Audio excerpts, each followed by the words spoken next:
जय हिंद, जय भारत, वंदे मातरम। आज हम लोग यहाँ पर एकत्रित हुए हैं 79 इंडिपेंडेंस डे के उपलक्ष्य में।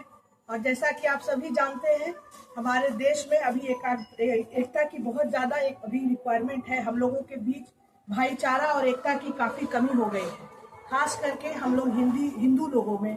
और इसकी वजह से हम लोगों के बीच जागरूकता बनी रहे, इसके लिए हमें प्रयास करना है और लोगों को जागरूक करना है। सिर्फ हम लोग हिंदू नहीं हैं, हम लोग भारतीय हैं और अपने अंदर की भारतीयता को हमेशा जागृत रखना है और लोगों को इसके प्रति प्रेरणा देना है, उनको समझाना है कि सिर्फ इस देश में जन्म लेना ही भारतीयता नहीं होती है। एक अच्छे नागरिक के तौर पर हमारा क्या कर्तव्य हमारे इस देश और बाकी नागरिकों के लिए बनता है। जय हिंद। तो एक सवाल था मेरा कि आप भी महिला हैं, तो हमारे बिहार में इस तरह से बहुत सारी घटनाएं हुई है, जिसमें कि एक हमारी जमुई की हिंदू शेरनी कही जाने वाली खुशबू पांडे भी थे, उनके साथ भी इस तरह का हमला हुआ उनके ऊपर।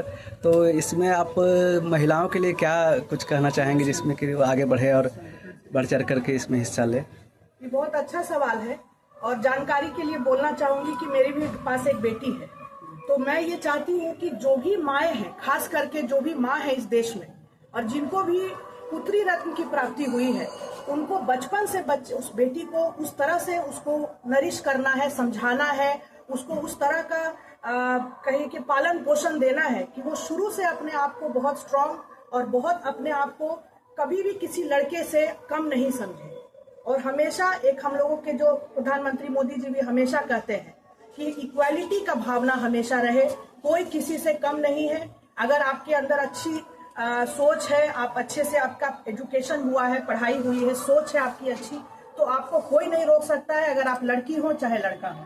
और हमारा देश इस मामले में पूरे विश्व पटल में सबसे अच्छा है। आप कहीं भी यूएस जाइए, यूके जाइए, मानते हैं कि वहां पर लोगों को बहुत फ्रीडम है, लेकिन जहां डिस्क्रिमिनेशन, जेंडर डिस्क्रिमिनेशन की बात आती है, लड़के और लड़कियों में जो अंतर देखा जाता है, वो हमारे देश में वहां के प्रति बहुत कम है। लेकिन यहाँ प्रॉब्लम क्या है कि लड़कियां पहले से हीन भावना से ग्रसित हैं। बेटी जन्म लेती है तो माँ बाप पहले ही दुखी हो जाते हैं। तो ये एज अ माँ बाप हम लोगों का कर्तव्य बनता है कि उसको बचपन से उस तरह का हम लोग उसको पालन पोषण दे, उसको समझाएं, ट्रेनिंग दे कि वो अपने आप को कभी फ्यूचर में किसी से कम नहीं समझे।